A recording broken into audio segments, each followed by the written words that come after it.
Journey into Comics. Poor entertainment, poor news. Foodies watching movies. Adulting 80s. Podcastrophe. The voice of survival. Kids for Sale. Gallif Radio. Brews with dudes. Journey into Wrestling. Journey into Comics Network. JourneyIntoComics.com. The following Journey into Comics. Journey into It's a Comics. journey into Is it comics Journey into Comics? Journey into Comics. Journey into Comics Network. production. This is Liz Sturba, co-host of Adulting Ain't Easy, and you're listening to Journey into Comics Best of the Week. And here we go. Ladies and gentlemen, you're listening to Journey into Comics. Is it strange to anybody else that Donald Trump canceled going to a memorial in France for an American memorial for the World War II vets, I think, because of rain? And this is the same guy that we know likes getting pissed on? Like, I guess I was confused. It was like a little bit of like, maybe, what's the best way to say this? It's just like, maybe it was too cold. Maybe the rain was too cold. It wasn't like pee to him because it wasn't warm.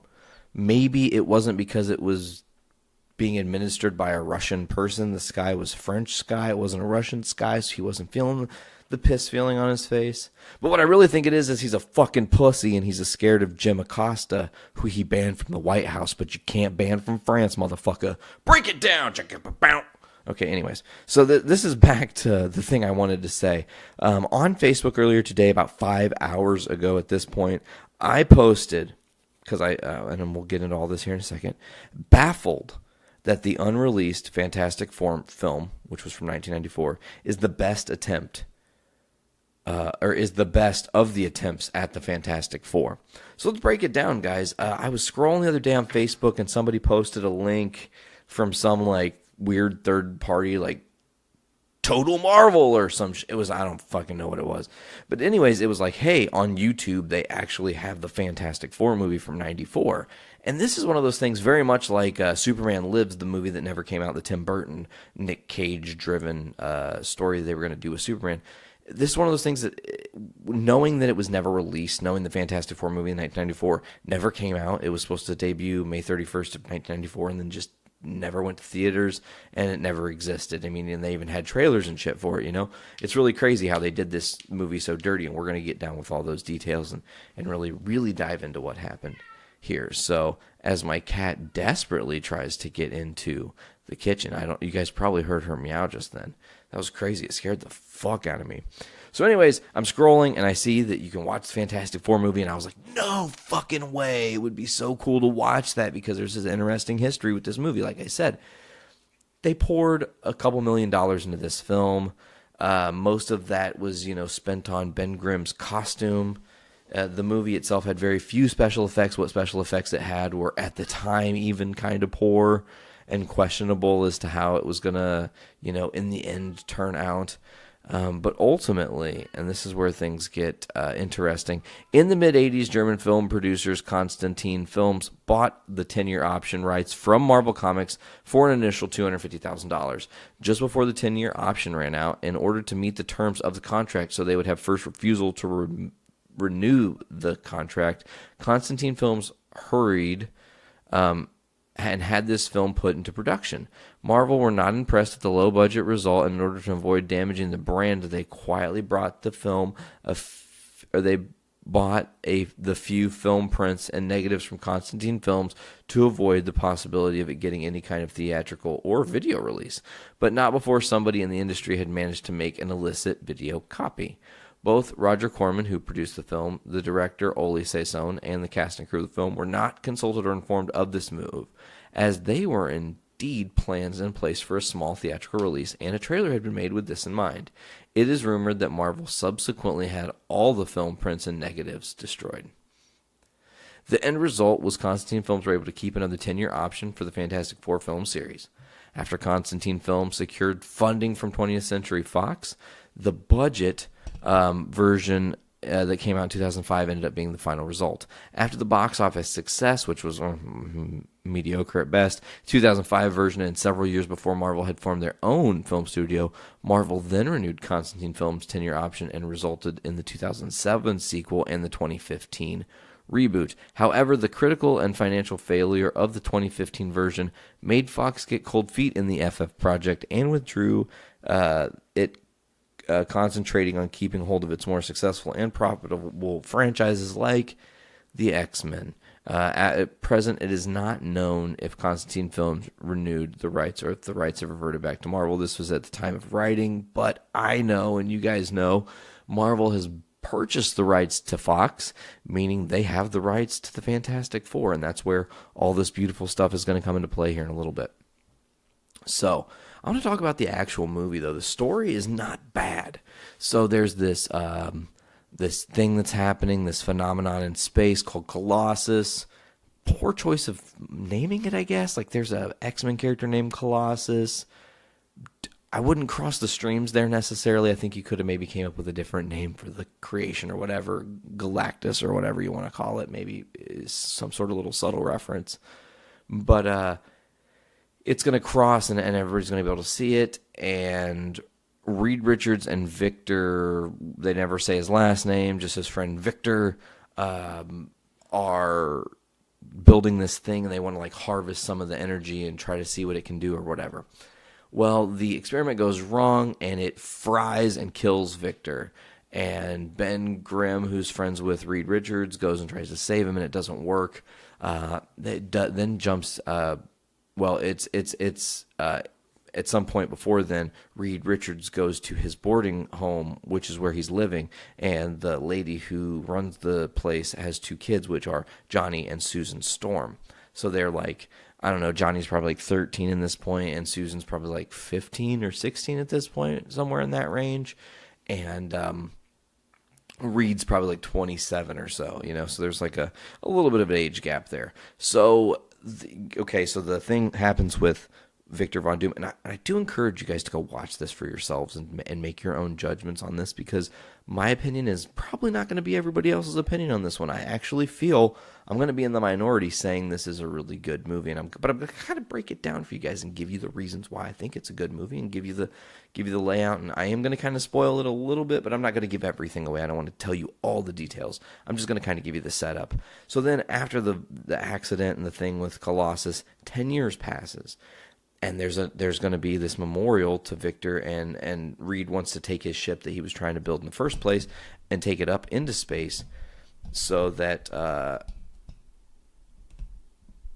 Reed can memorialize one Victor Von Doom. As I realize, and Dick is going to fucking comment in the Journey into Comics Network thing. I know it's coming.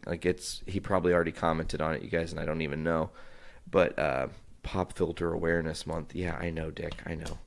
I'm trying to put it on while I'm talking, guys, so apologize for that. But I'm not going to stop the fucking show for it. I'm just going to make do and make shit get right. That's how you do it. You fucking pro up or grow up. Some shit like that. Anyways, so 10 years passes. They're going to memorialize Victor. They're going to fly into space and, memorialize him. And they've got this plan. And they go to space to do the plan, and there's some other shenanigans at play that they're not aware of, where Victor is actually still alive, as this guy named Dr. Doom, which is fucking amazing, and I love the costume design of Dr. Doom. Here's the interesting thing: the guy that played Von Doom, right? Which his name was Joseph Culp. He was not a very good Victor Von Doom, like pre-accident, but he was amazing as Dr. Doom, and I'll get into that in a second. So shenanigans are at play. The ship gets blown up in space, which this is one small thing I did have a little problem with, but I can overlook it because it's the times. I think about 1994. As kids, we wouldn't have even thought twice about this in the movies. We'd have been like, that's fucking great. Oh my God, it was amazing. I don't care. So the shuttle blows up, and the next thing you know, you're on Earth.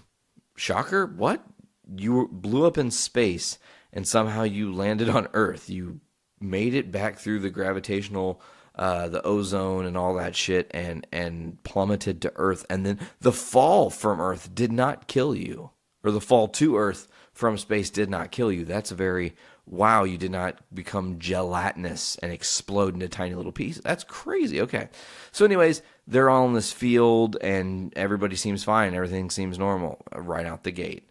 And Johnny's like, I'm fine, except for I got a little dirt in my nose. And then he's like, and much like I actually do all the time, fucking he sneezes, achoo, but he sneezes fucking fire and blows up this bush. And he's like, holy shit, whoa, did I do that? Oops. So then he hears his sister say, yes, Johnny, you did do that. That was you. And they're like, Sue, where are you? Sue, where are you? And they can't find her. And then she kind of like half appears, and here she comes. She's the invisible woman. She's like kind of translucent. Her opacity has been changed and shifted a little bit. So that happens, and she has this like freak out moment, and she's falling, and she's gonna like get impaled to death by this fucking sharp pointy thing that's off the ship. And Reed's long ass arm grabs her and pulls her in and saves her, right? So again, 10 years later, so there's a little chemistry building between these two. He's a little bit older. He's got the gray silver fox thing going on. She's a little bit older. She's a maturing adult. You know, she's 22 and independent, and fuck you, Mom, I'm going to make my own choices. So, they are all together, and then they're finally rescued. And they're rescued, and this scientist is going to, like, just essentially trying to figure out what the fuck has happened. Trying to take blood, figure it out, and there's some funny stuff that happens there. Then they kind of realize something weird is happening. They feel like they're being held captive. So they go to the source where they meet Doom, and Doom is like, no, I'm not trying to fucking hold you captive. I'm trying to make you feel at home. Like, you should feel totally welcome here. What are you fucking doing?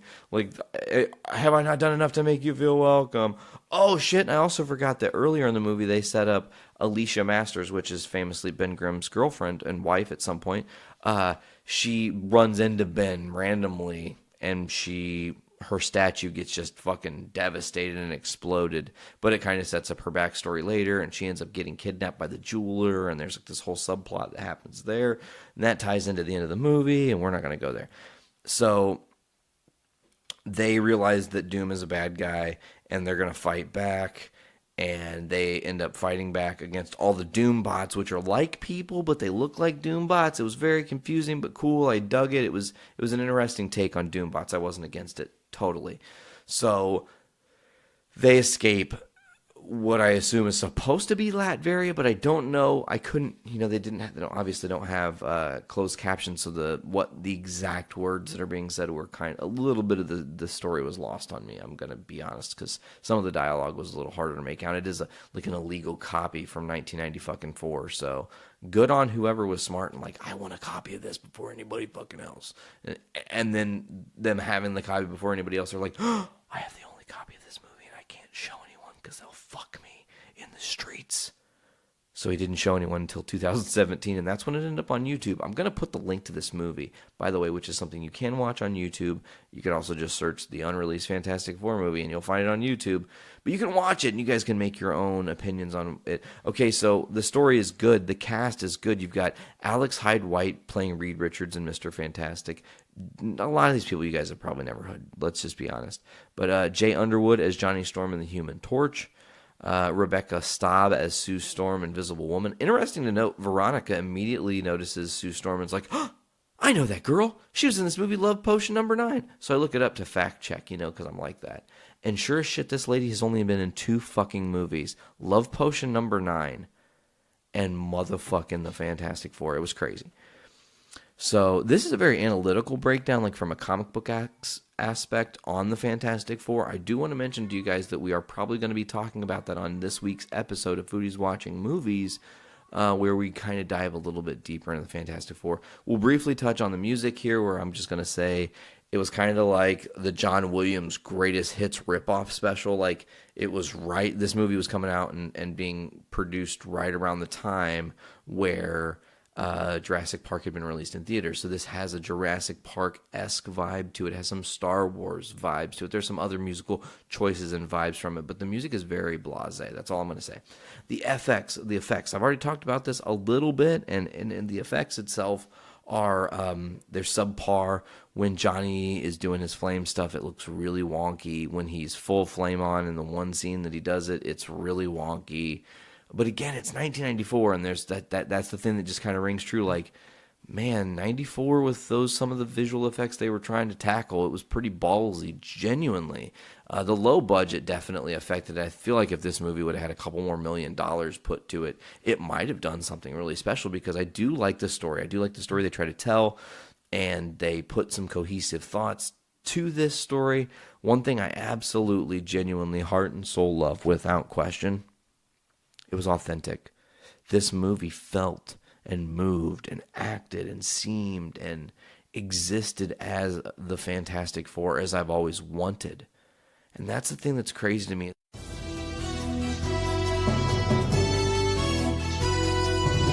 We interrupt the Journey into Comics Network feed for this late-breaking edition of Poor News, featuring Andrew Poor.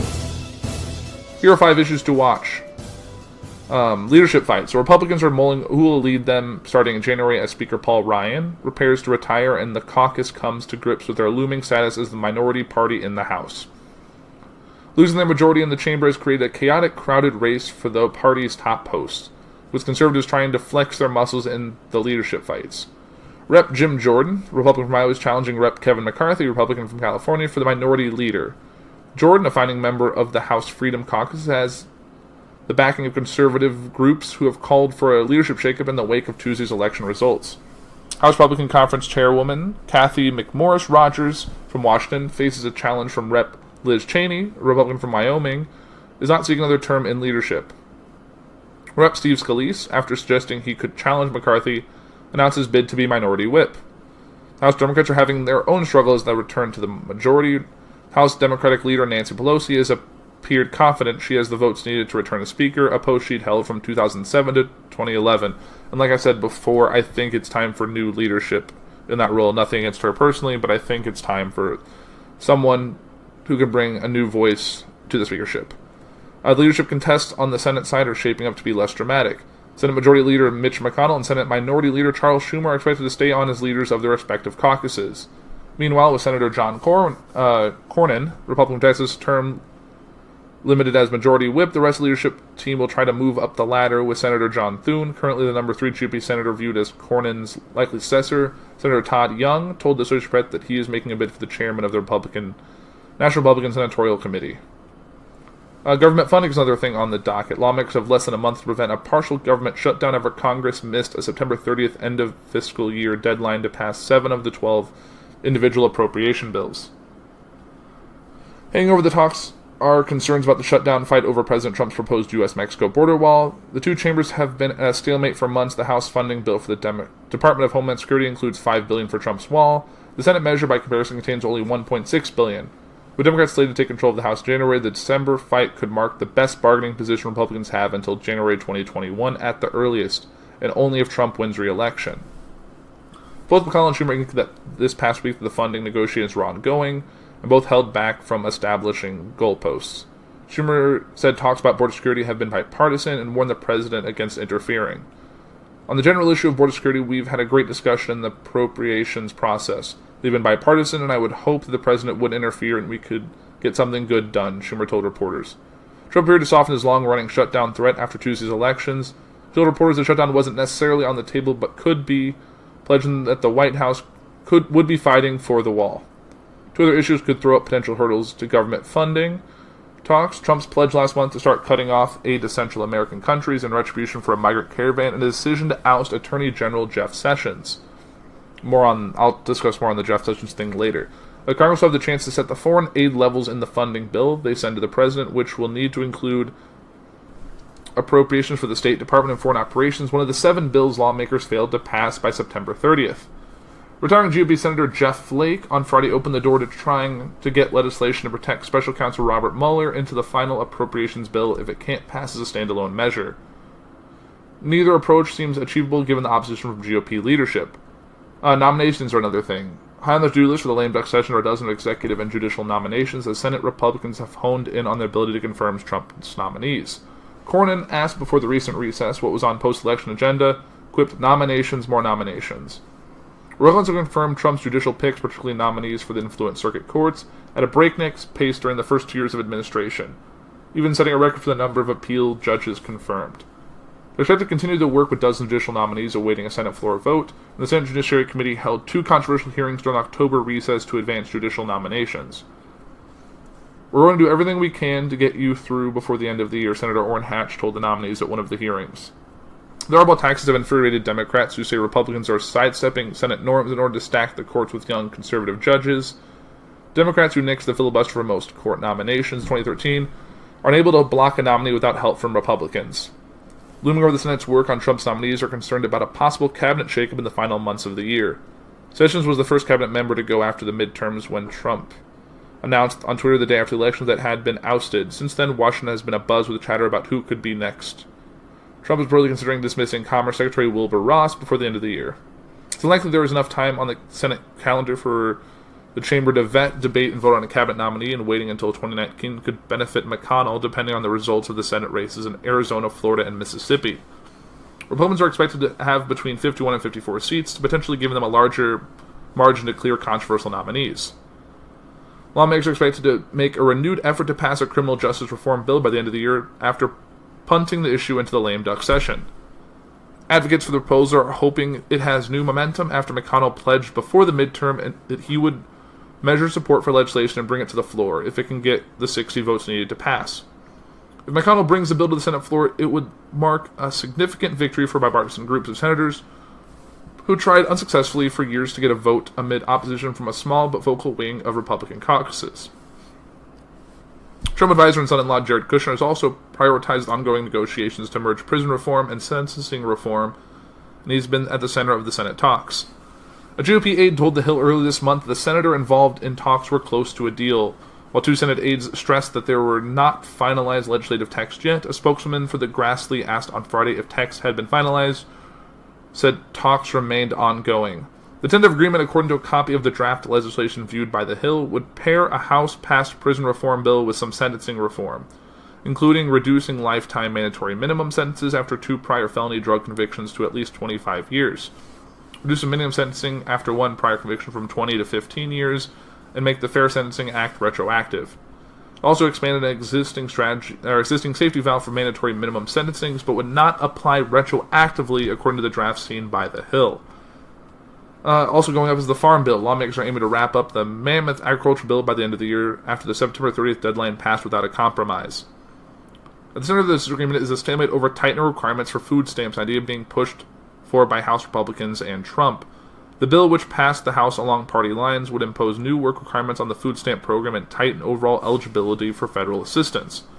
But the idea has run into a buzzsaw in the Senate, where leadership needs 60 votes, meaning some Democratic support, to clear the bill. The Senate's legislation, which passed the chamber in July, did include the new food stamp requirements. McConnell told reporters on Kentucky that negotiations are focused on trying to get a farm bill by the end of the year. But he said the food stamp changes are mucking up the talks.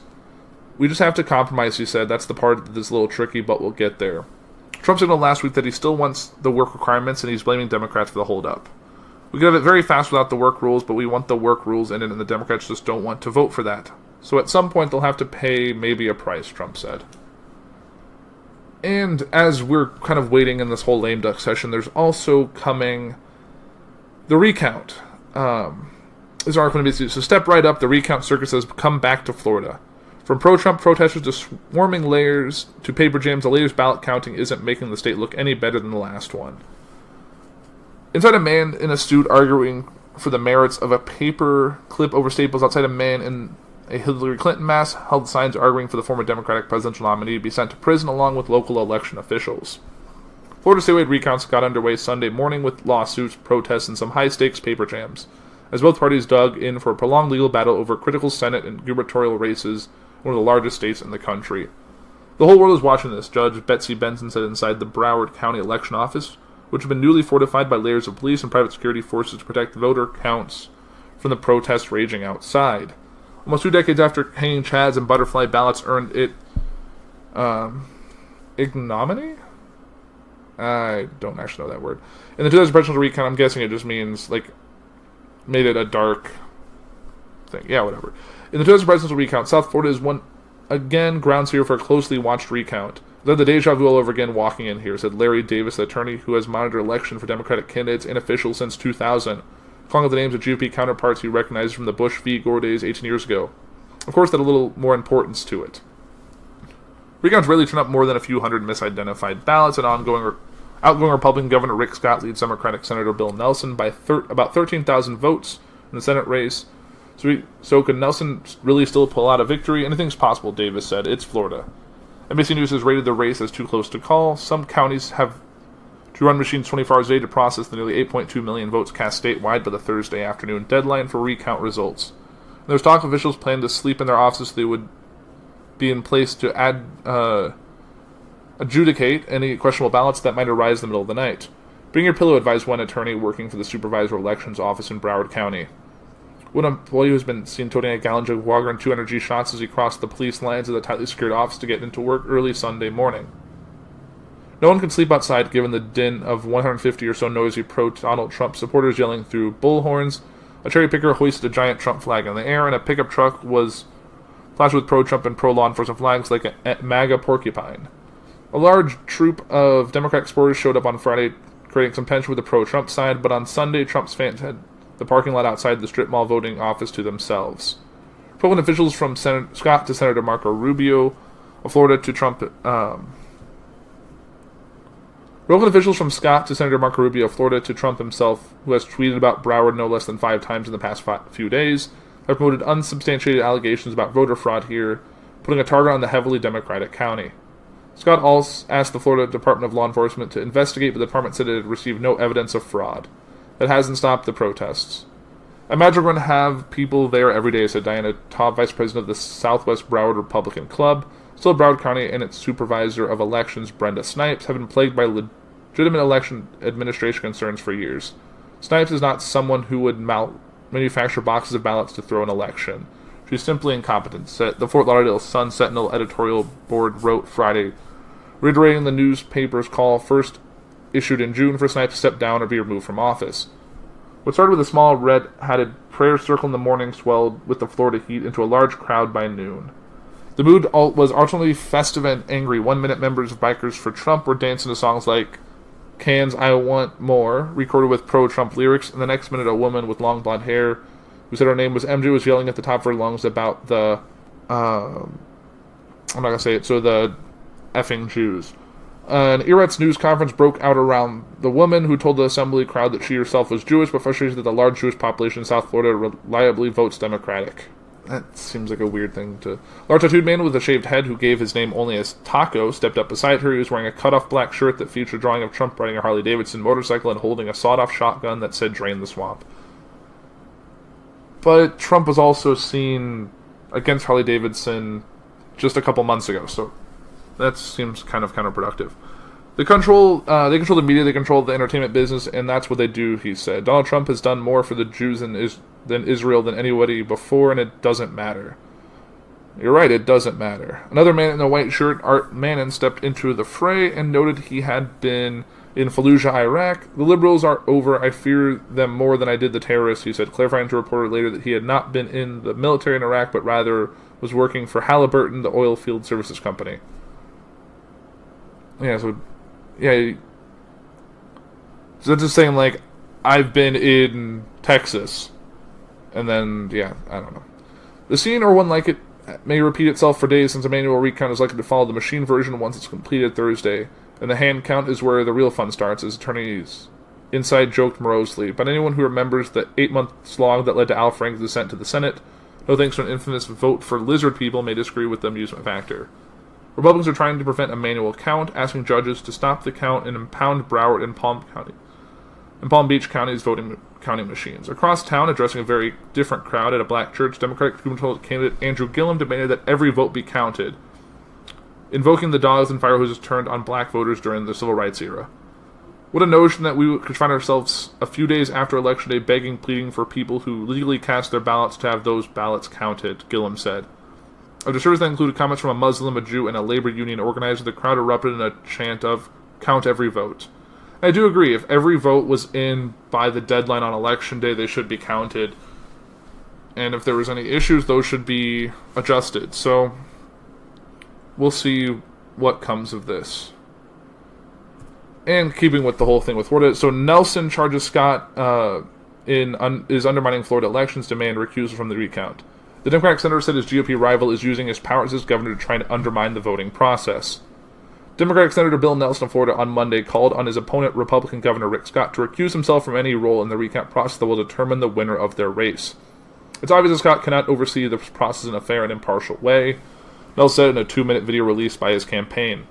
Nelson should remove himself from any role in the recount process so that people can have confidence in the integrity of the election.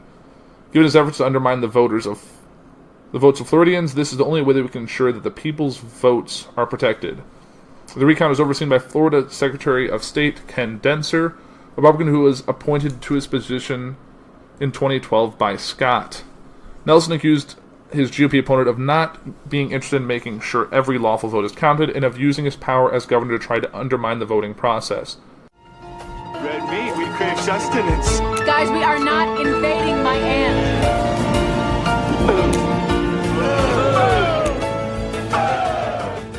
You are the only human being on Earth. You could literally get, let me fucking just say it, no interruptions here. You could literally go to McDonald's and order 100 chicken McNuggets, okay? Listen to me. McNuggets. You could pick one singular nugget out of those 100, and you would get gristle in that bad enough that you would have to spit it out, meaning it's hard and unchewable.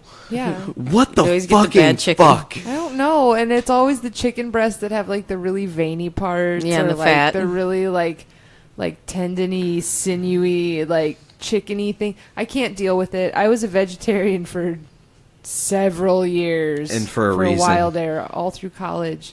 I don't know. Yeah, that's so I like just get weird issues with meat sometimes. It can't be meat.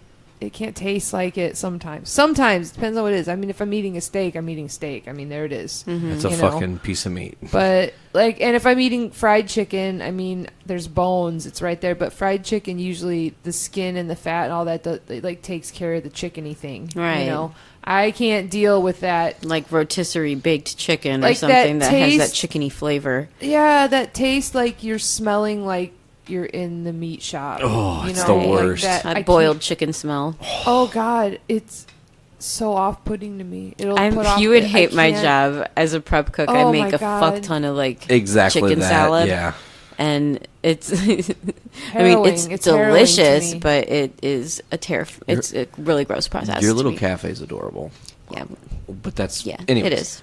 I just wanted to say I do like being back in the restaurant industry. It's been a while, and I'm a food, like I do prep and catering and stuff, and it's fun. I really like it.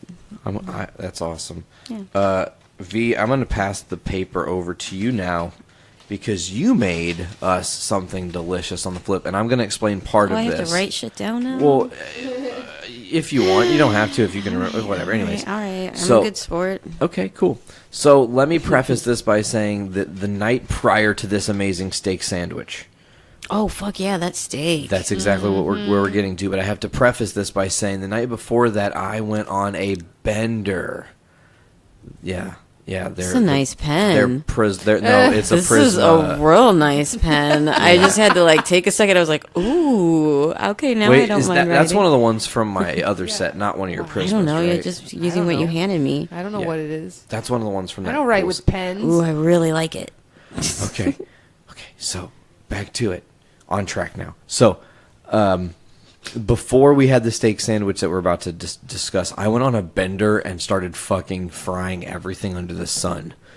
Oh my God, those onion rings. So I did fried chicken, and then it got brought to my attention that we should just fucking go down and do some fried onion rings. Well, we had this giant white onion, and we're like, what kind of side should we have? And I didn't want to make mashed potatoes, so we made Nate make us the most amazing onion rings of my life. Yeah, so my God. Some of those same seasonings I used on the prior ingredients list. Your garlic sea salt, your regular sea salt, your pepper. It's the same kind of deal, but to a lesser extent for the actual making of your batter.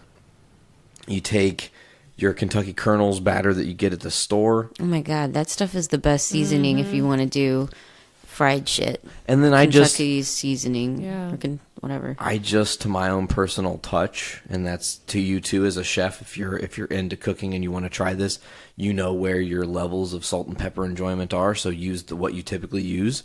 Add that to your batter to really perk it up just a little bit more. It's really going to give it some extra life. You're going to take your onion rings. You're going to actually, before you do anything else, dip them in the batter. Then in the flour. In the flour. The flour seasoning. Once all the onion rings are done, do it in the egg wash. Put it back into the flour. Do a double dredge. And then you're going to go into your deep fry. And that's where you're going to just let it do its thing. Now, you're going to know when these onion rings are ready because they're going to rise, they're going to crisp, they're going to have an almost golden brown color. Pull them when they're a little bit just before golden brown because they're still going to cook once they come out of the they're oil. still going to be hot. So they're going to have a little bit of time. I like mine crispy, though. Which is also true, and there's nothing wrong with that. If you like them a little crispy, leave them a little longer. That breading longer. is so good on the onion rings. It tasted like those French fried onions you get on, like, Thanksgiving on green bean casserole. Correct. Yeah, and but onions, only, like, creamier. Yeah, go ahead. Yeah, they weren't stringy. Yeah, they were like caramelized onions inside this crunchy batter. It was so good. Yeah. You're welcome, I guess. They were great. I was actually impressed because it was my first attempt at an onion ring. Well, these onion rings were so freaking good that I decided that I wanted to put them as like the star of a steak sandwich. Oh, yeah. So we found this, I can't remember the name of this kind of bread, but it's the kind of bread that you use to make tortas. You know? But they look like lips, like a shape. Yeah. Focaccia. No, it's not focaccia. No, it was like... It's a sandwich bread. Yeah, it was super soft, like white bread. Oh, my God. Like a sandwich roll, but super soft. Yeah, you use them to make Mexican sandwiches, like tortas. Similar to brioche, but not as heavy. Right, and it wasn't real eggy or anything, like brioche can be. But yeah, this bread was so good, and we put... What did I do? Oh, yeah. I buttered it, and then I toasted it in the oven. They were like, oh... I can't stop thinking about this bread. Like the best. Yeah, and then we did a very Twin Peaks thing and had butter and brie on these baguettes, but they weren't little baguettes, you know. And I put steak on them, and then the onion rings, and cheese. Did we put? I put a triple cheddar cheese on them. Yeah, you melted it in the with oven. the butter and the brie. Oh my God, it was just like the most incredible decadent steak sandwich. Yeah. Yeah, and the steak was really flavorful. Thanks. Yeah. I just what kind of steak did it? Oh yeah, because we had sandwich steaks little that we got. Ones. We cooked in the skillet. Yeah, I fried them up in the skillet just with salt, pepper, and garlic salt. I tried based on what you guys were saying to find Google the mystery bread. It did not happen. Sorry. Yeah, well, we'll find it again. We know where to find it. Walmart. Sure. It was at Walmart. Ew, don't shout them out. I know, but that bread was so good. God, it was good. It was amazing. Yeah. So, continue back on the sandwich. That was the sandwich. I said the whole thing. Okay. You weren't listening. Oh, that's right. I was looking for your bread. Oh, that's right. You confirmed. Confirmed. You heard it here, folks. Yeah. Sorry. You heard it here. He really doesn't listen. No, it's okay. Okay, I don't feel like writing it down right now. I will later because I just kind of gave everybody the Cliff's Notes, and that's really all you need because it's just a fucking sandwich. Correct. So here's your shit back. I feel you. I love that pen. I'm definitely going to need to write notes on that in the future. It's the library. She just wrote that steak, though. That's going to be the name of my recipe. That steak, though, part 2. Okay, so back at it. Trying to think what... Oh, okay, hold on. We can't forget that steak, though. You had the steak, the onion rings on it and everything. But I deep fried other stuff. We deep fried them green beans that night. Oh, yeah? Oh, yeah. Fresh green and beans. You made the most decadent mashed potatoes. They were so good. Yeah. I loved it. If there's anything I know how to do, it's how to make really delicious mashed potatoes. Because Thanksgiving is like my second favorite holiday, and it's the one thing that I can commit to doing every year is making really good mashed potatoes and corn casserole. And it's almost here. I know. It's like, ooh, it's like my Super Bowl. The next time people hear us on Foodies, we will be just shy of a week removed from Thanksgiving, and we will have just experienced several in a row there. Yeah, we'll have a lot to talk about, and there's a couple Thanksgiving movies that I want to talk about on that episode. Yeah. What's for dinner? What's Cooking? What's Cooking? What's Cooking is a movie I watch every Thanksgiving season. We're gonna watch it this year, I promise. I'm gonna make you guys watch it because I fucking love it. It's so good. You'll like it. Great. So, have we had any other good foods or interesting foods? Have we made the chicken tonight? I think that was it. That's kind of been it. I mean, we've just kind of been doing sandwiches like that. We've been having a lot of sandwiches. I've been eating a lot of cereal. A lot of pizza. Oh, man, there was so much pizza because it was Ollie's birthday, so we just chowed so much pizza. Yeah, we had pizza today, actually. Yeah, I've been on the pizza train. Yeah. I had my favorite pizza again today, House of Pizza. Pizza Shrapnel? And it was so good. Yeah, it was really good today. It's not typically as good as it could be on Sundays, but I don't know why. But today it was on point. Very, very good.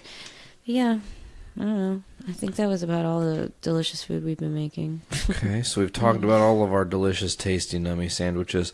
Let's get into some films, I would say, yeah? There's several we can talk about. Where do you guys want to start? I don't know. Well, we watched a really interesting movie today. Yeah, let's talk about that. Okay, this movie was so bad that it was actually really cool. And I kind of dug it. And I really want to watch it again with Sarah because she didn't get to see all of it. Yeah. She saw bits and pieces of it the other day, and then Nate and I watched it today.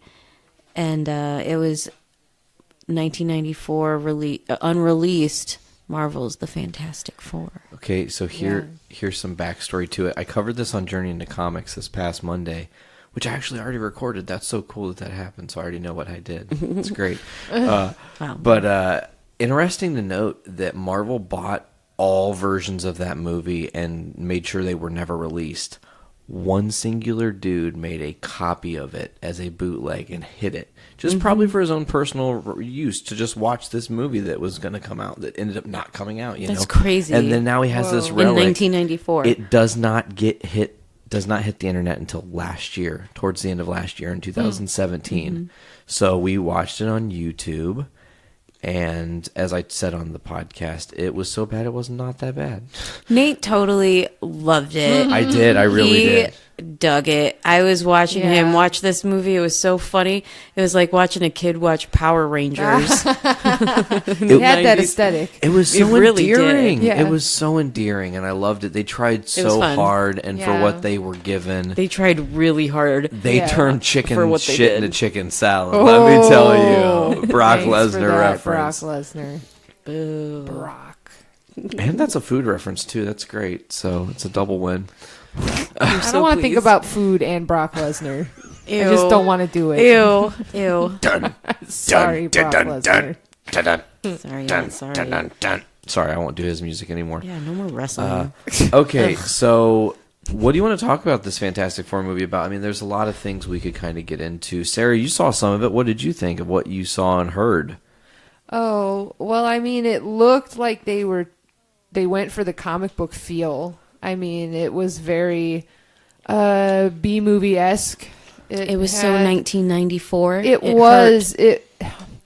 But you know what I'm going to talk about. Of course, I'm ready. They you set know this what up. it is. It was the first thing I said to Nate when this movie came on. I was like, "Oh my god!" Somebody made a variation of the Jurassic Park theme because that's for what this movie's score. This movie's score is. It sounds exactly like Jurassic Park. It's crazy. A variation of it. It also sounded like Twin Peaks at times to me. Like they had that really Twin Peaksy 90s vibe. Yeah, with that but it was like a rip-off version. Yeah, like the knockoff versions of things. Yeah, like you think it's going to be Jurassic Park for a minute, and all of a sudden it just goes, oh. Oh, well, they didn't really get it right now, did they? Exactly. Like, it's that kind of a variation. And it's not like a clever one. Constantly throughout the movie. Everywhere, inappropriately. I was just going to say that. We're out of ideas here. Let's stick the theme in. And they were trying so hard. Like, it could have been... they clearly had a really shitty, weird budget because a lot of the strange effects were like painted background. Yeah. Like, oh my god, it was insane. Well, guess what? I saw a few of those. I have both of the musics pulled up. Oh, okay. So we can side by side this and actually figure out what the similarities are. So we're just going to play a snippet of both. It's probably going to get us kicked off of YouTube when it goes to YouTube, but fuck them, I don't really care. We're not making money off this shit anyway, so. Rude. We don't make money on YouTube. Yeah. So, okay, I hit the wrong thing. So here's the main theme to Jurassic Park. We're gonna fuck the sodomites in the...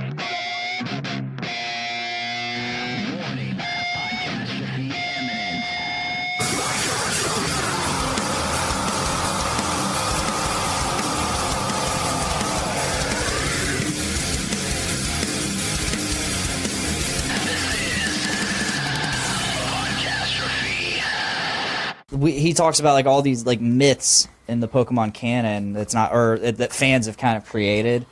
One of the things was like when you get to Lavender Town in Red and Blue or Yellow, Gary or your rival Blue, he's actually mourning the loss of his Raticate. He had Eradicate the last time you fought him, so it's insinuated the damage you inflicted upon the Raticate was so much that it kills it. Damn. Yeah. Savage. It's like, it goes dark. Fuck. Didn't just faint, he died. Yeah. Like, don't you feel awful? He fucking died. You gave that motherfucker an aneurysm. What's that little like meme of like taking your Pokemon to the nurse and like it's just was it Clefairy? Not Clefairy. Clefable. The one just takes them to an incinerator, just drops the balls in, and then go gets new ones, and then gives them back to you. Oh, that's Chansey. Chansey, the one with Chansey. the fucking egg. Yeah. Creepy fucking Pokemon. Chansey. It's just like they're all dead. There you go. Damn. Fuck, I don't have a goddamn Diglett. Diglett dick. If you were a Pokemon, you would be a Diglett. I would not. You would be a Diglett. I would not. You would be a fucking Diglett. No. He'd be a Dugtrio. Okay. Come on. That's no. Fair. You would be a fucking they're Diglett. assholes in the later games because they have this when they added abilities into the game, Diglett and Dugtrio had this ability called Arena Trap, which made it so you couldn't run. Sometimes you couldn't run away from the battle. So you're like, God damn it! I actually have to fight this fucking thing. You gonna die! And then it's like magnitude. Oh, it used magnitude 7. Dead. It's like, fuck. Yeah, Diglett, Dugtrio, Magnemite. I mean, they always piss me off. Fucking Grimer always pissed me off. Oh yeah. Like, go fuck away, Grimer. The fucking fodder Pokemon. That are just nothing. God. It's like, but they appear like a million times. I loved that episode though in the original anime when fucking Ash and the gang fought all the Grimers and the Magnemites. And then it's like all the Grimers are like, Muck. And Muck was like just always flipping you off. Like, what's up with that? Like, he's just like, fuck y'all. I just love when they actually realize the fact that how many Pokemon Ash had catched. And like, Professor Oak just has all of them on this big scrap of land. Yeah. And remember those 40 Tauros you caught? Yeah, they're all right here. Like, yes. Why did you do this? And then, why did you do this? Why you do this? Why you do this? It always made me really sad when Ash gave a Pokemon away. Yeah. Like, it was really satisfying, but at the same time, it was really fucking sad. The one I hated the most. Butterfree. Oh, I didn't care about Butterfree. I always hated Butterfree. But the one that like made I was a Beedrill man myself. Pidgeotto. Or when it evolved into Pidgeot, and then he just like, all right, bye. I'm like, what? Pidgeot's such a badass Pokemon. Bye. You know what always pissed me off about the show? Huh? You know the one where he goes to the fucking like Pokemon Circus gym, and he's fighting that guy with the fucking sand shrew. Yeah. And he's making the sand shrew like fucking dive into water and shit. He's torturing it. And then Ash isn't like, come on, Sandshrew, I'll take care of you. And the Sandshrew basically tells him to fuck off. It's like, no, you rescue that little critter. It needs your help. Ash is the biggest piece of shit ever, and like there are videos on like explaining how Ash is just a giant asshole throughout the entire series. When he gets fucking manky. Yeah. And then just see you later. Fucking, and when he gave up Charizard, that bummed me out too. You think? Oh yeah. So not only Charizard Mountain or whatever. Like, and you know, Charizard was such a dickhead the entire series, but it was funny. Like to be honest, like with sunglasses. Yeah. Like to be honest though, like all the Pokemon that he got from the original 3 were all dickheads. Like Bulbasaur was a dick. Squirtle was a super dick because there was the fucking Squirtle gang. Squirtle Squad. And then fucking Charmander was a dick too because like his fucking owner was leaving him to die. Charmander was not a dick. When he evolved into Charmeleon, that's when he became a dick. No, at the beginning of Ash taking care of Charmander, Charmander was also being a dick. He was a fucking dick all the way through. I don't believe so. Charmeleon was my favorite Pokemon of the original 150. I like Charmeleon. AP, what was your favorite of the original Charmeleon. 150? Oh. Are you a Hitmonchan or a Hitmonlee? Oh God. Probably Hitmonchan. Oh damn it. I'm gonna have to go. I don't know. Like I was always a Hitmonlee, man. I never used either of them because he was such a creepy fucking guy. I can't. I have a hard time picking. You look like a pseudo-wudo guy to me. He's not 150. Or a far-fetched guy. Okay. I'm just talking general now at this point. Like you look like a far-fetched guy to me, or a Wabagong guy. Wabagong? Wabagong. Wabafet? Wabafet. Wabagong. Yeah, but where did they get the name from? The animal Wabagong. That's a thing? Yeah. Whoa. It's a different version of a manatee. Oh. Yeah. I always liked coughing. Coughing was always a fun guy. That makes sense. I can see that. AP getting out of the box with coughing. I can see that. Like, it just makes sense. I don't know why, but it just does. I liked Team Rocket's Pokemon, especially when they evolved into Weezing. Was it Weezing and Arbok? What was the evolution of Ekans? Arbok. Cobra. Just like, they're so happy. They're like, oh, they're all crying. Like, what's happening? I was a big Ekans Arbok fan. Yeah. Like, not only did I want to nail Jesse, but I almost said, you about said James. But no. Jesse or whatever. But, I always dug fucking Ekans and Wobbuffet. Like, Wobbuffet's antics. Like, oh, you crazy Wobbuffet. Wobbuffet would just pop up out of there like, Wobbuffet! Yeah. I forget, like, I don't know how they ended up with Wobbuffet. I forgot that whole, how he ended up with that group. Didn't they get him out of, like, a fucking vending machine? No, they traded her Lickitung for the Wobbuffet. Yes. Lickitung. Thinking it would be, like, worth something, and it never worked. But although Wobbuffet can be a very effective Pokemon if used right. Just does nothing but counter. It's sad that Jesse gave up Lickitung.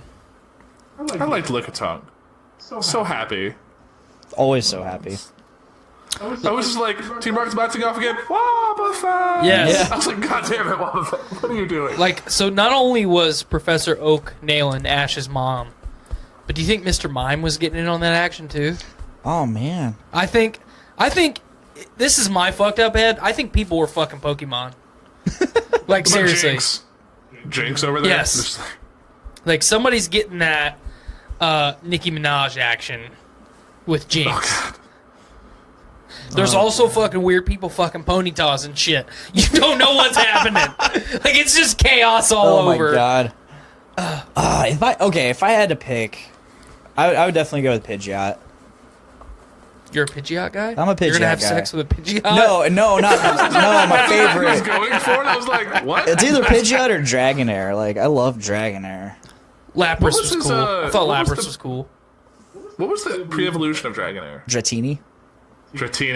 And then eventually evolves into Dragonite, which it's funny because, so you got Magikarp into Gyarados, which makes no sense unless you look at, like, Japanese lore, the koi swimming up the waterfall and reaching its full potential and turning into a dragon. Right. But then there's Dratini, Dragonair, and then Dragonite, which just doesn't make sense. Dragonair evolving into Gyarados would make more sense.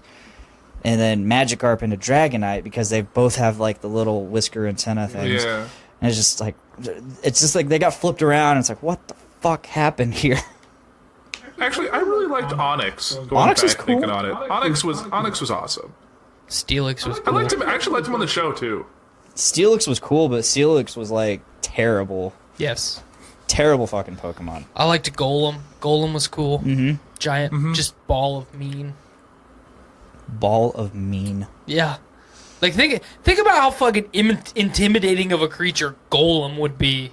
Yeah. If we're going up to the 251, I'm going to have to go with fucking Typhlosion or Feraligatr. Feraligatr was cool. I called him Brutaligator. Totodile. That was the Totodile was badass. That was the first Pokemon that I got to level 100 in Silver, Gold, and Crystal. You know, I would have to say that too. Blastoise was my first one in Red, Blue, and Yellow. Pidgeot was mine. Actually, no, I got him up to 81. That was the highest Pokemon I had. What colors did you have? My first Pokemon game was Yellow. And then I got Blue after that. I bought it for like $3 off of a kid that I scammed. And then I basically stole my Red from a kid. I traded him like 2 junk Yu-Gi-Oh cards for it. So then I had all 3 of those, and then I got Silver for my birthday after that. I scammed another kid out of Gold, and then, in my opinion, the Gold standard, the best Pokemon game ever made, Crystal, I got from somebody for free at a garage sale. Damn. So I got out after Gold. Gold was my last Pokemon game I had. Crystal was the last one that I played. Emerald. Ruby, Sapphire, Emerald. Great fucking games. You went that far. Oh, I went farther than that. The last game I played was... technically, the last game I played was the remake of Ruby and Sapphire, but... they remade Ruby and Sapphire? Yeah, for 3DS. But the last game, Didn't they go like Black and White or something? Yeah, I played those. More recently? And then I did X and Y, too. I did Black and White 2, which sucked. That was terrible. I never finished it. I didn't even finish. I got Pokemon Y. That was the last original story I played, and I didn't finish it. I got to the flagship Pokemon of the game, Evital, caught him. I think I did the next gym, and then I stopped playing. Which the next gym was the last gym. I just didn't want to play anymore. Right. Like, I've accomplished what I set out to do, which was catch Evital. So nice. The whole reason I segued from Detective Pikachu, Blaine and I are both going to get a Nintendo Switch, like soon-ish. Not soon, not later, soon-ish. It's when we decide to do it. Probably around Christmas time, I would imagine. Yeah.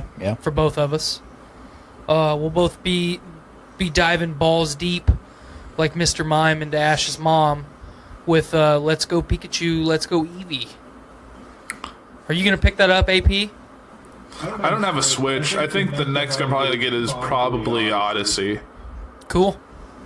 I still have my Xbox One. Actually, I really want to find a see-through purple Game Boy Color just so I can get an old classic Pokemon game. But that's mine. I don't know. The first Game Boy that I ever got was the see-through purple Game Boy Color, and I still have it. I made the mistake of trading it in to GameStop like 10 years ago or more. Should have just kept it. Yeah. Should have just put it in a box and forgot about it. Yeah. I got like nothing for it. Yeah, I got the original Game Boy, the big gray brick. Like, with the green screen? Yeah, for free from I think from my stepmom. And then shortly after that, for my birthday, all of my friends were getting Game Boy Colors. So my grandma took me to Toys R Us, and I picked the one I wanted out, and it was the purple see-through Game Boy Color. And still to this day, I have it. I got one of those little carrying cases for it, with like the little strap. It's the Pokemon Yellow Pikachu version or edition of that carrying case. I still have it in that. I still bring it out and play it every now and then just to make sure it works. I remember I had all this stuff where I had like the Rumble set where you hook up to the back of it, that had the handles. Oh yeah. I had the lights. I remember being really cool, like, one of our friends had the printer. Yeah. You could print whatever out of it. I really wish I'd have kept that. That would have been a fun thing to revisit. That's still to this day for me, that is one of the coolest, like, just anything electronic that I've ever bought. I mean, because I still have that nostalgia. Like, every time I break it out of the little carrying case, like, just looking at, like, at the time, the level of detail that Nintendo put forth, or, you know, put into that project, you know, like, all of the electronics on the inside of that thing are just meticulous and perfectly done. You know, nothing is out of place. Like, still to this day, that is one of the coolest things I've ever bought. You know, electronically anyway. Right. That's the same reason I got, like, the See Through Purple N64 controller. It was just like, I loved how detail-rich they were back then. Now everything's so crammed into a box and so computerized, it doesn't matter. Right. You're not going to see it anyway. Yeah. So yeah, that's Blaine and I's plan anyway. We're gonna pick. Both of us are gonna get our Switch. Like, doesn't that new Pokemon game? Doesn't it? It ties into the Pokemon Go app, doesn't it? Yes.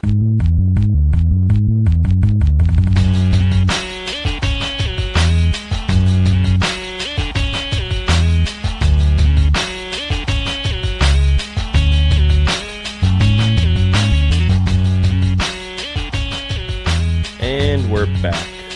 With me is, well, I have 3 guests right now, actually. My sister, Betsy. Hello. Her husband, Adam. Hi. And baby Audrey, who just turned 6 months old yesterday, right? Or was it today? Yeah, it was yesterday. Yesterday? She says hi. Yeah, she's guzzling down a bottle right now. But, so... Betsy is a mother of 2. Well, Betsy and Adam are parents of 2. They also have an older daughter named Annabelle. She's 3.5. 3.5, going on 4. I feel awful. I don't remember her birthday. April 9th. April 9th. Now it's on record. I don't remember her birthday. Now it's on record, so I can listen back to this episode whenever I need to remember. I remember your son's today, well, not his birthday, but how old he was today when he asked me. Yeah. Well, I remember... She's 3, so... And a half. And a half. Oh, my God, a half. And a half. You gotta remember that. Yeah. To them, it is, yeah.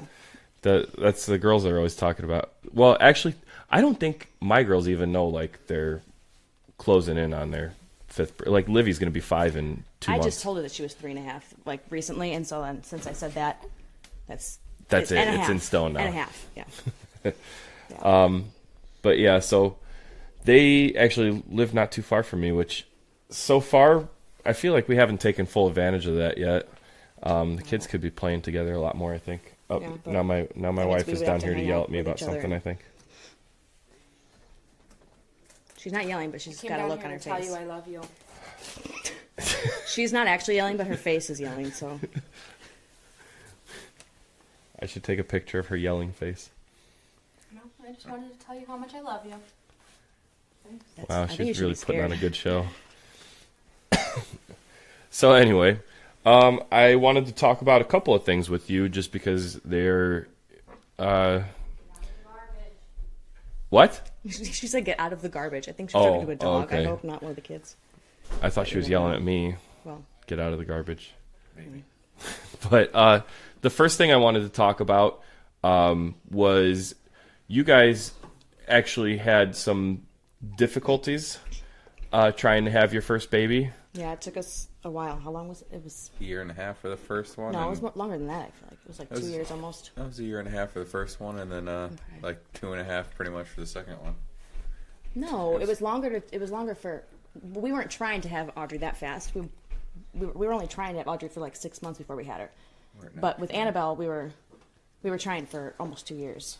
So that's the thing. Like I the reason I wanted to bring it up. I mean, not that we need to get into specifics about like, you know, what trying means and how far you guys went with it or anything. But it's just for people that are you know, if anybody's listening to this podcast that is actively trying to have kids right now and is finding it discouraging, you know, it's just nice to hear stories like this where there is a light at the end of the tunnel. You know, now I gotta adjust. That's his mic.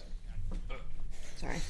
Yeah, it was really difficult. It was a really hard time for me, I know, because then I had a couple of girlfriends that were getting pregnant that neither of them had planned on it, and so that was really hard for me to see my friends having babies, and we were trying for so long and it didn't happen. But we didn't really tell many people.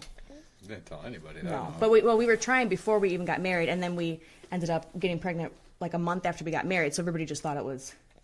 I mean, it worked out that way. Yeah. But so nobody really knew. Yeah, but that wasn't the plan. Yeah, we were trying before that, but it's like as soon as we stopped trying. Yeah, that's when it actually happened. Right. Like, seriously, it's like and that's actually the next thing I wanted to mention as while we're on the topic of trying is I've experienced and I've heard from other people experiencing that sometimes that is the best way to try is to stop trying. Well, yeah, that's what everybody says. The added stress of like we have to make this happen and we have to do this right now and this is my fertile days and that's sometimes all that extra added stress that's a killer for trying to get pregnant. So it is, but it's a lot easier said than done to stop trying. I'm because right. Even if you're not like literally tracking days and stuff, like it's still in the back of your mind every time, every month you're waiting. And finally you get so discouraged. That's yeah, when you ended up that's when I finally took the test. I was singing in a band then, and we had a weekend gig out of town, and I knew that I'd be drinking everything, and Adam just said, well, why don't you just take a test? And I said, there's no point. Like I'm not going to because there's no point. He's like, well, you're going out of town for the weekend, just take it anyway. And that was when I happened to be pregnant. So it was a good thing that I did that, or else I would have been. So it got to ruin our whole weekend. Yeah. So it was a weekend away at Indiana Beach singing with the band, and I was drinking pop the whole time, and they were really curious why I was only drinking pop. For those of you that don't live in the Midwest, pop is what we commonly call soda or Coke. Yeah, Coke. Coca-Cola. Some people call it Coke. Yeah. I'm just joking. I think like all 5 of my listeners are like probably from Lowell. Most Maybe likely. Like our mom and. But I don't know. You never know who's going to pick this up randomly. So maybe somebody out on the West Coast hears it and is like, what's pop? Well, it was soda. I was drinking. Well, I knew the bartender at the place where we were playing, and I told her that I was pregnant because I didn't want the guys in the band to know yet. And I said, if anyone asks, this is like a rum and Coke. Like if anyone asks or something. But I also just wanted to tell somebody. So, and I rarely saw her, so I got to use that as an excuse to tell somebody. We also, I'm not going to name names because I don't want to put somebody's business out there. But we had a cousin that had a very difficult time getting pregnant as well. Yeah, we've had a lot of long discussions about it. And that was, I know you guys said you were trying for a couple of years. I think her and her husband tried for... I think it was like 4 years. It was a very long time. Yeah. And they now have 2 kids. Their son is around my daughter's age, and their daughter is a couple years younger, probably about Annabelle's age. Right? Yeah, she's a couple months younger than Annabelle, actually. So the only reason, again, I'm bringing that up is just, for a little hope. If anybody out there is listening to this and you're trying and it's not going well. It's hard. It's something that you can't really describe to somebody who's never gone through it because it's very hard and difficult. But then you have the first kid, and then you're like, why was I trying so long for having kids? Because they're terrible. And in case any of you are hearing the odd noises, the baby is eating a bottle. So that's the weird kind of sounds. And now she's looking at the microphone. Now she's staring at the microphone. Yeah. She wants to be in showbiz. She's a ham like her mom. She is a little mini Betsy, 100%. If anybody knows Betsy that's listening to this right now, if anybody knew Betsy when she was younger, their daughter Audrey is identical, I think, to what so Betsy too. was And when it's she weird was a kid. because with our first looks just like Adam. And even like their baby pictures look identical, and so I've never seen a baby look like me. And then I had her, and I'm like, oh my god, it's really bizarre looking. It's like looking at myself as a baby. I think Mark is still a mini me. Yeah. Livy, when she was real little, looked a lot like my baby pictures, but she's kind of growing out of that now. I don't see myself as much in her as I do with Mark. Mark is still absolutely. Yeah, if he had a beard, he would be your twin. But creepy if he did though. So that was the first thing I wanted to talk about was the difficulties and the trying and the don't give up. and or do give up, and then it'll happen. Yeah, actually, that is a good point. Yeah, don't put so much stress on yourself. Don't make it a job. Don't make it work. Just have a yeah. have a goal, but don't push yourself so hard, because that's literally what happened to us, because I was not going to take that test that day, because I was like, it's not, because I was just so discouraged at that point that I just thought it was never going to happen, and then it had. We were ready to look into, we were ready to make doctor's appointments and look into options to help us out, but it ended up happening, and now we've had 2 and we're done. We actually also have someone in our family. Actually, before we move on, we have somebody that's also used the in vitro method. Twice. Well, for 2 kids, but the first. I'll just say it. It was my dad and my stepmom. My stepmom had not had any kids before they got married. My dad had 4. So by the time my dad and my stepmom got married, my dad had already been fixed, actually. So he had to get unfixed twice, I think. Yeah, because it didn't take the first time. So there's yeah. So there was the first issue, and then they tried doing in vitro. And if you're familiar with in vitro, generally they implant, I think it's 3 embryos at a time. I have no idea how it works. And usually the body doesn't take all 3 of them. It'll reject 1 or 2, and that's why they always go with multiple, is because it gives them a better chance of just having 1. But that's also why a lot of people that have in vitro end up having twins. Yeah, or multiples, and they didn't, which is they did not. And actually, so they tried the first time, and it didn't work out for them. And then they tried again. You tried like 4 times with him, didn't you? It was several times, and they were about ready to give up. They went in for 1 more cycle of in vitro, and now I have a kid brother. 6 now. And then a couple years later, they realized they still had some frozen embryos. And they just decided, rather than throw them out right away, they said, "Well, let's just try 1 more time." And now I also have a baby sister. Was it multiple times with Michelle also? No, not to get Michelle, but they had 1 in between. Remember?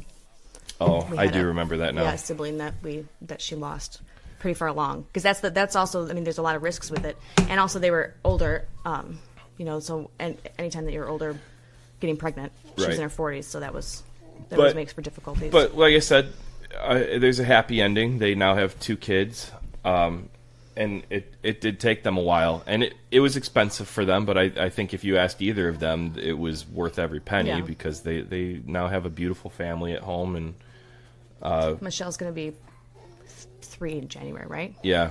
She's like within a day or 2 of Olivia's birthday. Yeah. Now your dad will never retire. Yeah. No, my dad actually turned 60 in a couple of weeks, and he's got an almost 3-year-old at home. So, yeah, he is never retiring.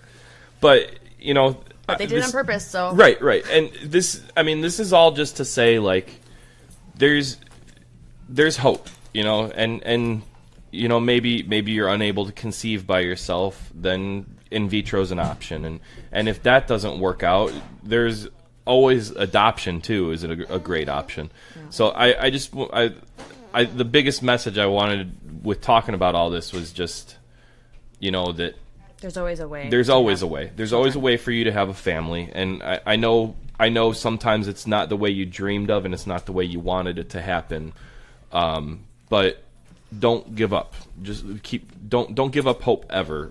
You can always have family somehow. And then you'll regret it. And then you have kids at home, and then you're like, why did I do this? Yeah.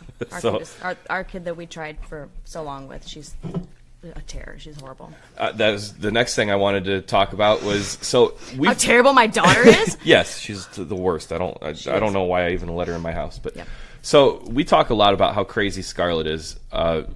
Well, all 3 of our kids are, they're crazy in one way or another, but Scarlett is just overactive, like super hyper and just insane. And I feel like Annabelle is following in the same footsteps. She's a different behind. kind of crazy. She's just Annabelle. She's very unique. Like the things she says, she is very crazy and hyper and stuff, but not in the same way as Scarlett. She's not as much crazy as she is just, I don't know, I can't even describe her. She's just Annabelle, and that's like the best way to describe her because that's just, she's out there. Yeah, she's very, very odd.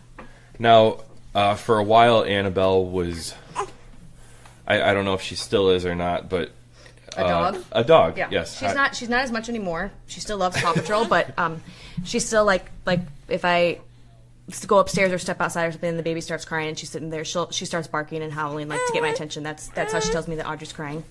She tries to drink out of the toilet. She, she crawls everywhere and barks like to talk and stuff. She probably wants to in the bottle. A baby crying. Yeah. But she, gonna barf she was, in your face, and I'm gonna laugh. She was obsessed with Paw Patrol, and that's where it came from, I think. And then also, Maverick, our dog, was like her best friend for a long time, so she just wanted to like copy him. And... to the point she literally crawls around the house and on all fours and like you said, barking and howling and. Yeah, I have to tell. Adam works nights, and so he'll be sleeping during the day, and I have to tell like my real dog and my daughter to stop barking so that I haven't he doesn't noticed wake it up. that much anymore. She has doing it all the time, and now it's. Well, not since she started preschool, maybe she's noticing that that's not really. It's not normal. That's not the social norm. Yeah, I was honestly worried that she was going to do that at school, like be a dog at school all the time, and I was thinking about. Actually, no, I think I did on her about me paper or something that you send in before school. Said like any other quirks or something about your kids that you want to tell, and I told them that because I really was afraid she was going to start barking and they were going to not know what to do. It's time for Brews with Dudes.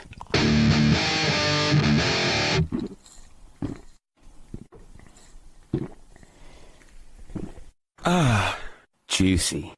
All right, let's see what this drunk monk's all about. Woo! Cheers. Yee.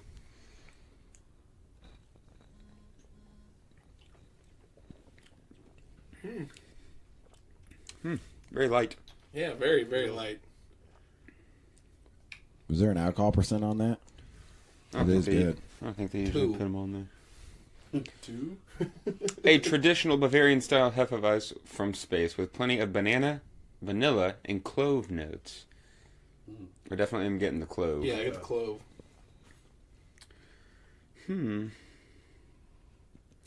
Yeah, no alcohol percentage. Three Floyds does that. I always feel like I have to Google it or look up on Untapped. Yeah. I didn't even know you could do that. Jimmy Ramos, welcome to the fray. What else we got here? Devin Noonemaker. Ooh. Welcome.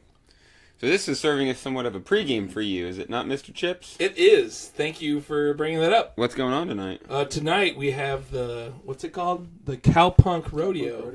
Cowpunk. Is that the name of a band, or is that a genre of punk? Apparently it's a genre of punk. There's like country punk. And then there's a lot of punks.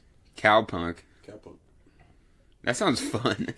I have no idea what it entails. I've not listened to a ton of them, but they should be a good time. It's us, Wood Chickens, and the Strangers. Oh. Where's this going down? The Spot. Okay. At 9 o'clock. The Is that Chips will be opening it up at 9. At 9? Yeah. That might merit... We have to be there earlier. That's what it is, isn't it? Yeah, we have to be at 7:30 because of reasons.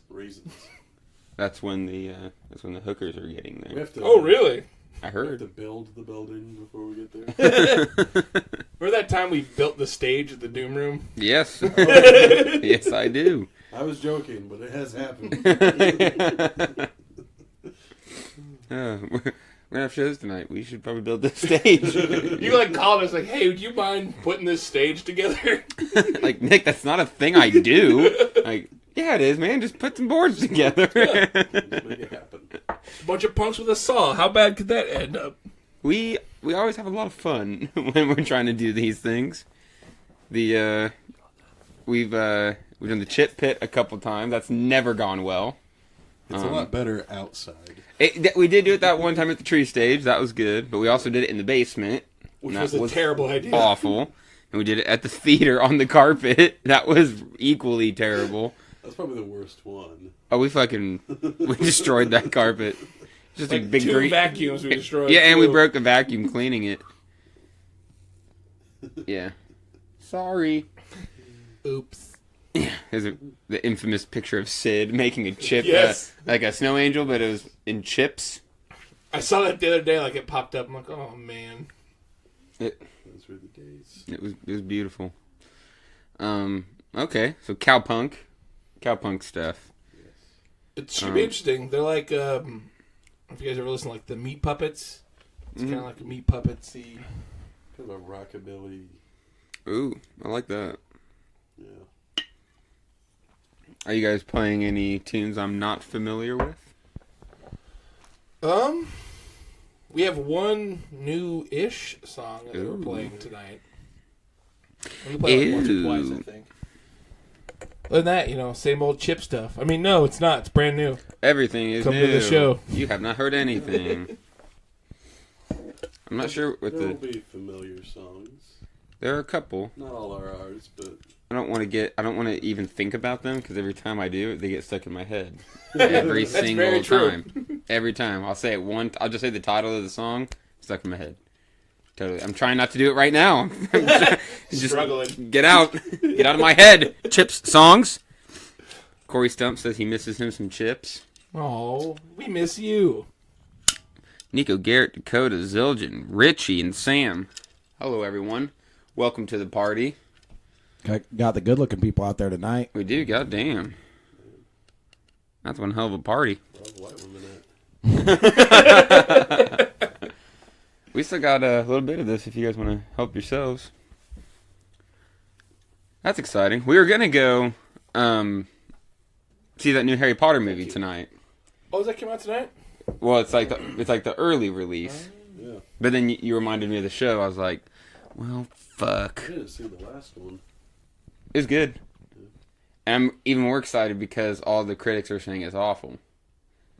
And what's Rotten Tomatoes say? I love sticking it to, because the critics have been bad this past year or two, where they're like, this movie's awful. It's like, no, it wasn't. Yeah. You expect every single movie to be like a grand Citizen art Kane. statement. Yeah, it's like, no, it's a movie about fucking wizards. Okay? It's about fucking CGI monsters and shooting things out of fucking sticks. Like, well, how good is this supposed to be? You should be a critic, Nick. Do a special episode. Yeah, because there was the one with the creature from like the Blue Lagoon that they said was like the greatest movie ever, and they got nominated. What was that? And someone did a whole spoof because they were just mad because they hated it because you never saw his dick. That's all I got mad about the whole time. Because there was like all these sexual innuendos, and the guy was just The like Shape going of Water? nuts. Yeah. Yeah. I saw some comedian just going nuts because he was like, it doesn't make sense. He's getting her so good, but there's not a penis there. Like, what is going on? He's like, you can't make it a love story. You have to. He's like, you have to finish. You have to deliver. You have to show us what's going on back there. Maybe it's a phantom boner. Yeah. We just want to see his fish dick. That's all we want. But then I get like 97%. That's all we want. I saw this movie. I just want to see the penis. Wow. That's why it only came out in select theaters. Zildjian. Hey, But good friends. beer. Good beer. Good beer. This is a pretty good beer. That's not bad. It's real light. I like it. Yeah. And Mike doesn't even drink that much. That's what makes this extra special. Yeah. Holding out for the good ones. Yeah, we do have a couple good ones. I ain't sipping no hams over here. No, we're not. No, we're not. Although we keep talking about doing that episode where everyone just brings their favorite shitty beer, and we just I'd be down. We just have a shitty beer episode. Yeah. I still want my shotgun segment. Or I just shotgun a beer in the corner and decide what's. I just bought this cool little shotgun. trinket that you put on your fingers, and it helps you just pop the can for easy shotgunning. So Nice. we're gonna up our game. We're definitely gonna up our game. Well, here I'm soon. in. Zildjian sipping on ass. Sipping on ass. I like that. I'm not terribly sure what it's about, but I like it. Oh, Zibby and his ass. Dad ass. Corey Stump, I remember last year being extremely drunk with Dave at Taps. Hellshot Show. Yes. Somebody in Black Recluse's birthday and a lot of drinking and moshing, and the only human guys were there. That sounds like a good time. It was a great time. That sounds like a pretty good time. That was the time that when Robbie got out of jail. So we were partying hard. Oh, Robbie. That was about a year ago, wasn't it? Yeah. Or 2 years ago. No. It was a year ago. It was a year ago. We went to a gentleman's stripping establishment after that. A gentleman's stripping No, I mean, it was like ladies. Like a gentleman's club. Gentleman's club. Yeah, the way you described that. Robbie gets out of jail and wants to go to a male strip See club. some oiled up beefcakes. You have to oil up these beefcakes. Been in the pen too long. I can see Robbie's smiling face right now. Just big oiled men and him just... No, it was. There was ladies. I wonder if old Robbie's going to come out tonight. Is Zildjian coming out tonight? Is anybody else coming out tonight? Hopefully, some people come out. We're going to go down there tonight. Hopefully, some people. I'll be there. Sweet. I have to get some food first, especially after drinking all this beer. Yeah. We'll see. I ate beforehand, but I'll probably eat again because, let's face it, I'm fat. You were Dave. I've got a date with a lovely wife. Dinner. Ooh, nice. And then we'll come down and check it out later. Sweet. Awesome. I'm stoked. Prepare for sweaty dudes. You're on that tonight. We're back on it. Yeah, back to sweaty dudes. Back to sweaty. That didn't take long. Wasn't Good. even a full pivot. Yeah, we just transitioned from oiled dudes to sweaty dudes. It's one or the other with the chips. Might have to transition to a beer before Dave starts talking about. Yes, we are. Okay, so I still feel like we shouldn't do Dragon's Milk yet. What are you feeling then? Maybe pull out that the one with the elf on it. It's in the back, in the middle. Is it elf blood? No, not elf blood. About this guy? Yep. That's the one. The one that kind of looks like Dobby. So we were just talking, It does. Casey and I, before the show, we were talking about doing a Christmas beer top takeover at the Random Band Challenge, and I just so happened to have a Christmas beer. This one is called 4 Elf. It is a winter warmer spiced ale. It is 8.75% ABV, so that'll be fun. I'm excited for that Random Band show. That'd be fun. That is going to be fun. It'd be a lot of fun. Ours is coming along. Does everyone have the names? Yes. I was really excited to hear yours. Mind Blizzard. Yes. I'm very glad Mind Blizzard has come to fruition. Yes. Mike knows it's been a long time coming. Trying to make the Mind Blizzard a real thing. Oh, goodness. Yeah, I think that was what I was looking forward to. I want to see the names. Oh, yeah. It's band number 1. Which is this guy. Took a lot of creativity. Yeah. Yeah. With Dick being in it, I'm not surprised.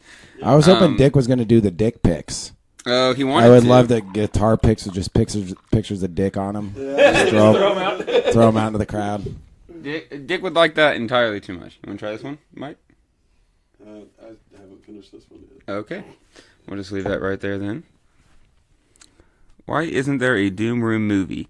We're working on it. We've got 2 movies in the works. One about the guitar shredding overlord's return. We're coming back again. I think we had episode 5, so we're going to do episode 6, which is going to be another trailer for a movie. So this will be the second trailer for the movie, but we might actually do the movie. You guys ready for that? I'm ready. Can we have a cameo? What kind of movie? Like a documentary? The second movie is like a documentary. The first one is just us being totally fucking stupid. Alright. Which it's not a stretch. But just follow you around all day. Boom, movie. The last video that we did, I played I think 3 characters in. Every other time I'd be talking, and then the camera would switch and it'd be me talking to myself in a different costume. So I don't want to really do that anymore. I'd like to get some more people involved. So no, you can't have a cameo, Dave. You're gonna be a supporting actor. A supporting actor? Okay, I can do that. Yeah, cool. Flex my acting pipes. I feel the Doom Room deserves a documentary. We've been Cody Clem and I have been talking about doing it. We've got a list of about 40 people to interview for it, so that's going to be a thing. It'd be Doom Room / like Lafayette Metal, but I would be down to help with that. Yeah, we should totally do that. Oh. Get to work on it. See what we got here.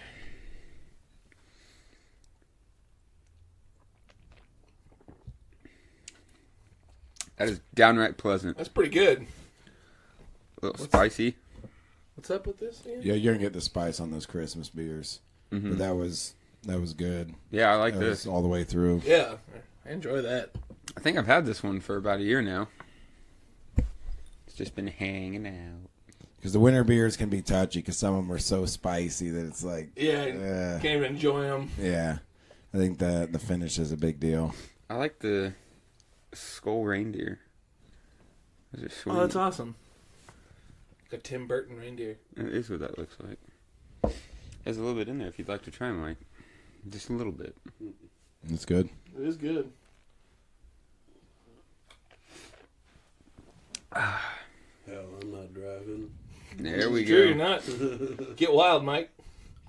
Not I wild. don't even have to play good. We never do. But you always feel better about me saying we didn't play well. I was like, I was drunk. Yeah. It was out of my control. Like, that's one way of looking at it. Fair enough. We tried to play good, but... Weird flex, but okay.